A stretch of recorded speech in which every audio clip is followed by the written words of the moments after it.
Good morning, everyone. So I've simply titled this presentation as the costs of hitting the lifetime ewe management targets. And when I say that, I mean in terms of condition score. So acknowledging my co-authors here, Bruce, and in particular Jim Vagona. I don't think Jim's here today, from Graminis Consulting, who's actually done all the grunt work on this in terms of the modelling around condition score and scanning. So many of you, or hands up here, who've done lifetime ewe management courses. We've got a pretty high proportion, so somewhere around 50% have done lifetime ewe management courses. So that's the link to the website up there.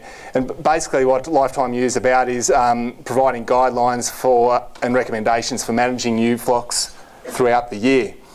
So these are regionally specific guidelines, and they've been backed up by modelling. So they have guidelines for the high rainfall zone and also for medium rainfall zone. So the high rainfall zone modelling's been done based on Hamilton in Victoria, and then the medium rainfall zone's been for here. So MIDAS, for those of you who aren't so familiar with those modelling programs, is a static model. So it's an optimisation model. So it optimises the animal and pasture management across the farm. And so its real value is for comparing economic outcomes of different management regimens. So you can easily compare across a number of different management styles. So just as an example here, this shows a pasture growth curve which was used in one of the MIDAS models at Hamilton. So this is the medium productivity perennial ryegrass pasture. So you can see here, this is the pasture growth rate in terms of kilos dry matter per hectare. We can see down here our autumn break, bit of a dip into the winter, highest production in the spring, and then very low growth rate during the heat of summer for the perennial ryegrass. So what MIDAS would do is it would take this average curve and apply the whatever different treatments you do to this average curve. So the optimal condition score profile that's been identified for a merino ewe flock that's lambing in spring for the high rainfall zone looks something like this. Can you see that well enough? I don't know, it looks small and I'm standing close. So what we can see here is that, so we've got the condition score on this axis here. The dark blue line there is actually the optimal flock average as determined using MIDAS. So they're starting at a condition score of 3, dipping down to 2.6, 2.7 at the break of the season. So and then building that condition score back up to the joining weight at lambing. But that's obviously the flock average. You can see these lines here actually indicate the range, an indication of the range of within a mob. So some of the key points there is that the recommendations from Lifetime Ewe are to use green feed to increase condition score from scanning to lambing, and that if because the reason being that grain feeding may not be economic. So their recommendation therefore is if you don't have green feed to do that, then maybe don't allow the ewes to lose condition and hold them at that higher condition score.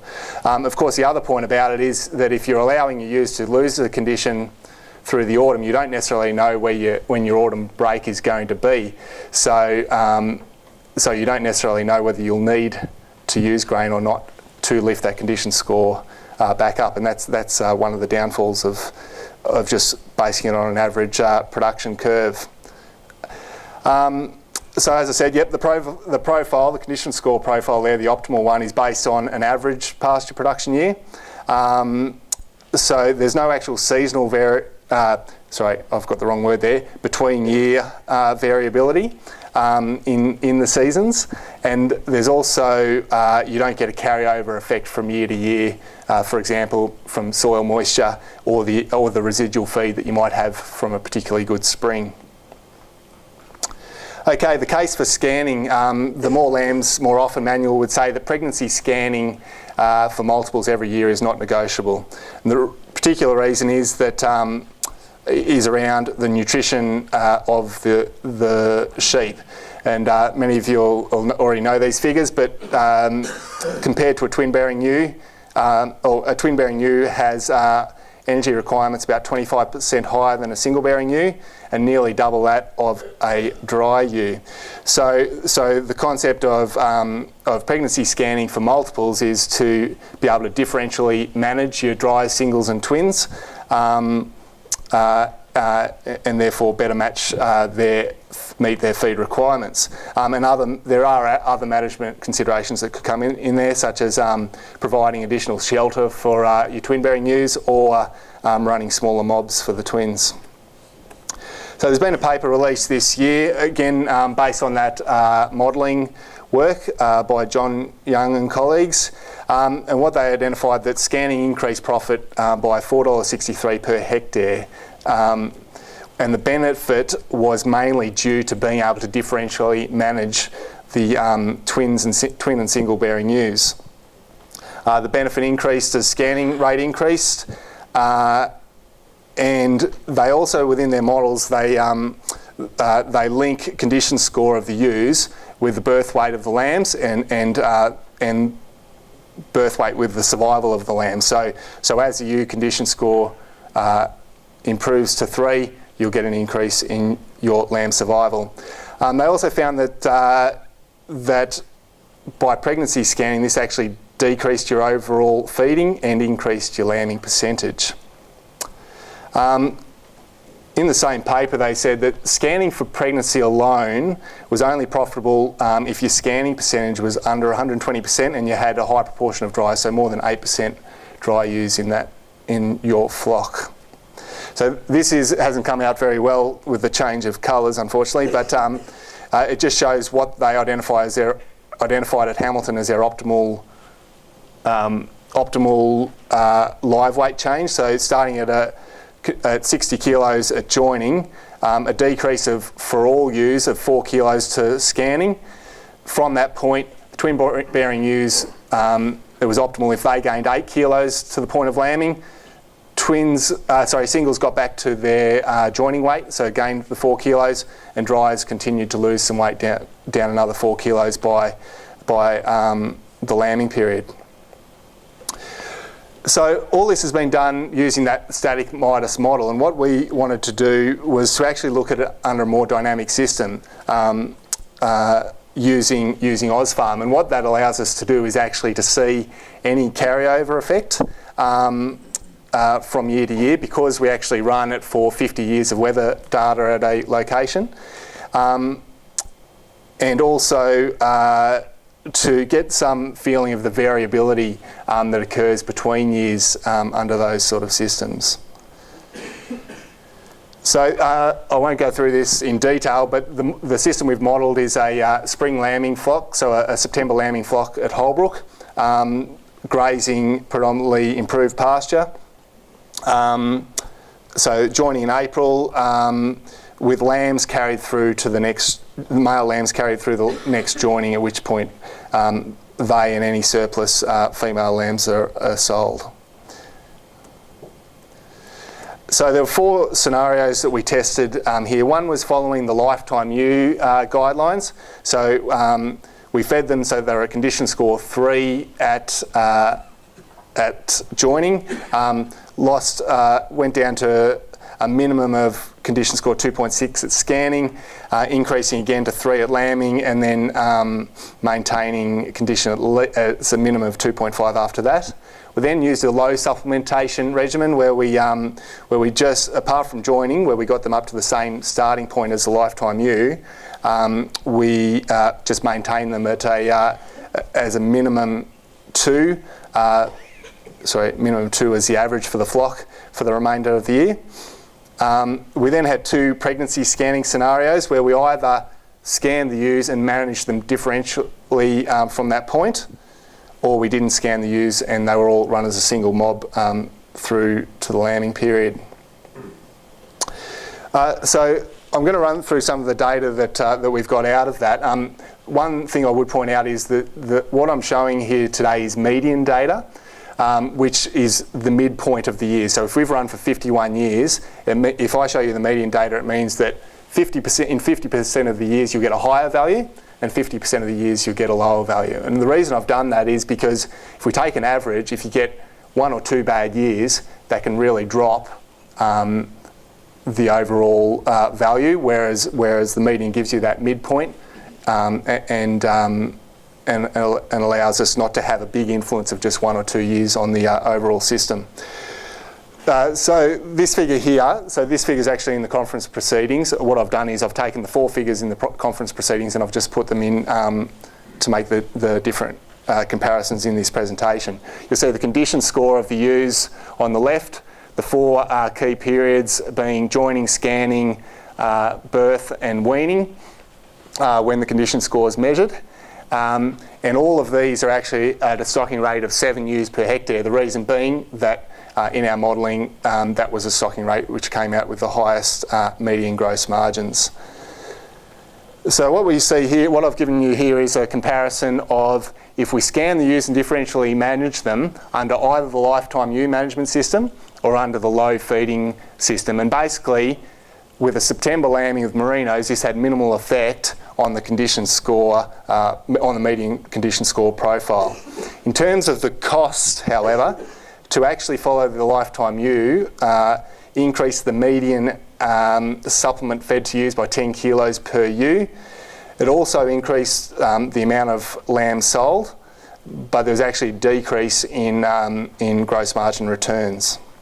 There's also, because of the extra feeding, it actually resulted in more variability in the system under lifetime ewe management as well. So the same feeding scenarios, but under an unscanned situation. So this is where we're not differentially managing our sheep from scanning through to lambing. Even though these are differentiated as single, twin and dry, obviously that's only from a model perspective. In the system themselves, they're all run together and there's no cost of scanning included in the gross margin. So in this situation, again, minimal effect on the condition score, on the median condition score profiles. What I would point out here, I've got, and this actually isn't in your papers, I've put in here what the lowest year was for condition score at lambing. So you can see that even though there's not much difference in the median profiles, for that low feeding regimen, there was 1 year that was where the ewes only averaged 2.1 at lambing, whereas the lowest under lifetime ewe was 2.6. The obvious question then immediately is, well, why didn't the lifetime ewe in that season get up to 3? Well, it's just obviously in that season, the way the season was going and the amount of grain fed meant that they just the ewes couldn't get to the condition in the target condition in time by lambing. So under this scenario, with no scanning, following the lifetime ewe, again increased the amount of supplement fed, but little difference in the amount of lambs sold, and a reduction again in gross margin returns. This scenario here is now comparing scanning and not scanning under a lifetime under the lifetime ewe regimen. So the situation where we're splitting up our singles, twins and dries from scanning through to weaning. And here you can see that that scanning actually has a large effect on the condition score of the twin-bearing ewes. So the twin-bearing ewes are the blue lines, singles are the green, and red are the dries. Sorry, I should have pointed that out earlier. So we can see here that the lowest condition score profile is slightly lower when we don't scan, but the median profile at lambing and weaning of the ewes is actually significantly higher for twins compared to when we don't scan.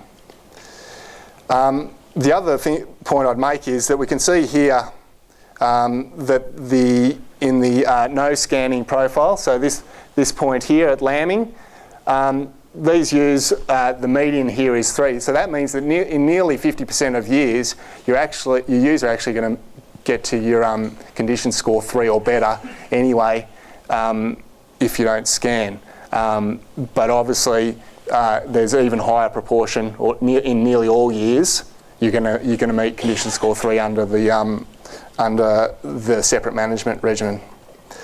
So there's a small increase in the amount of supplement fed and lamb sales when you scan and differentially manage.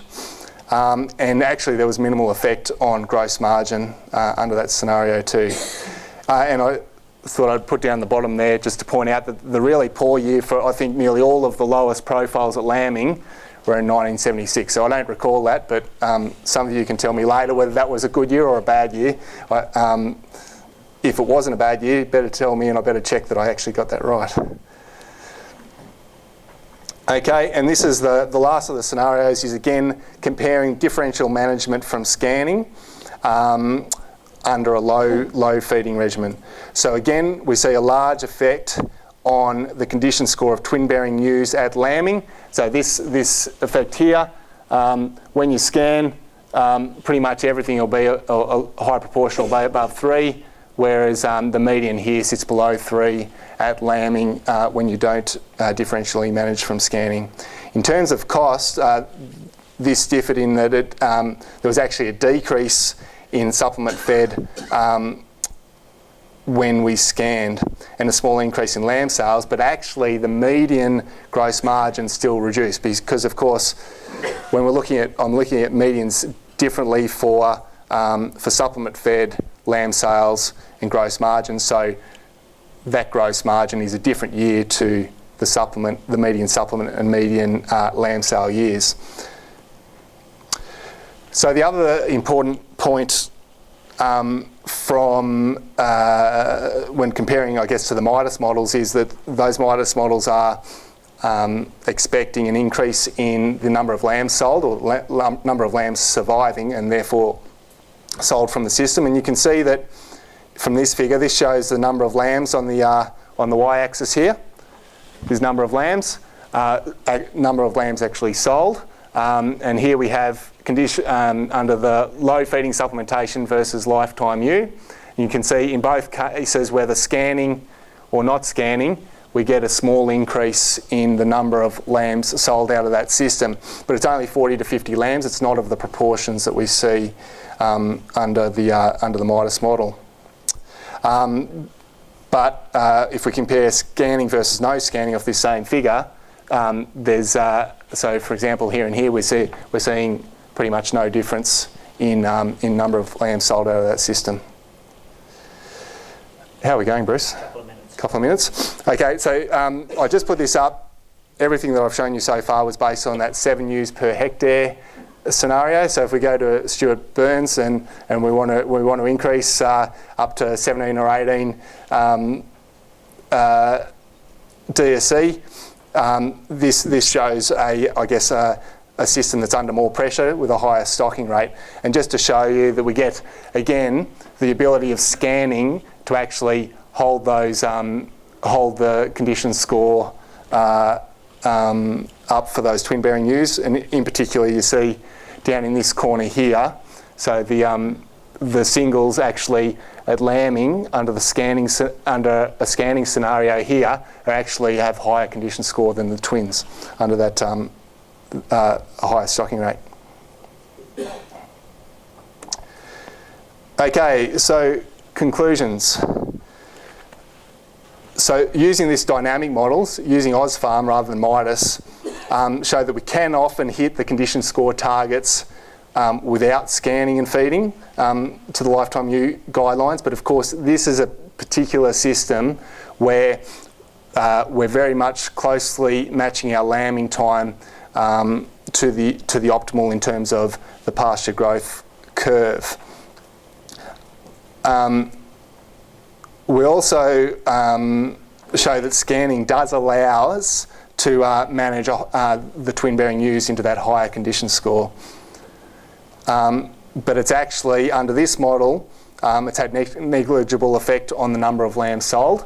Now, this is going to be based on a different data set to what the MIDAS models are based on, to acknowledge that.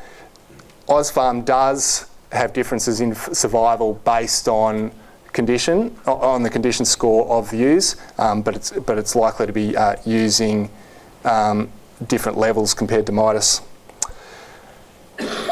And as I said, the lifetime ewe management had small increases in the number of lambs sold, while scanning didn't. So it hasn't made a strong case for a September merino flock lambing to use scanning or feeding additional grain to meet the condition score targets. But noting this is for a particular scenario of merinos, September lambing at Holbrook.